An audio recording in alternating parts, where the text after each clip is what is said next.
خوب تعبیر چې دی د هر چا کار نه دی او چې د خوب تعبیر د له چا څنګه درکو هغه شان معامله به هم د سره کېږي. په دې امت کې امام ابن سیرین رحمه الله د یو لوی عالم تیر شوی دی. ده به د خوبونو تعبیرونه ایستل.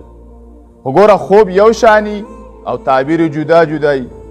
یو کس وله راغی و ما خوب لیدلی دی چې زما د کټ لاندې اور بلیږي.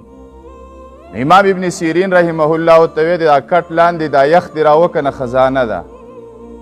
بیا لږ وخت بعد باندې بل کس راغی و ما خوب لیدلی دی د کټ لاندې مې اور بلیږي. و غټ غم مصیبت د باندې را روان دی.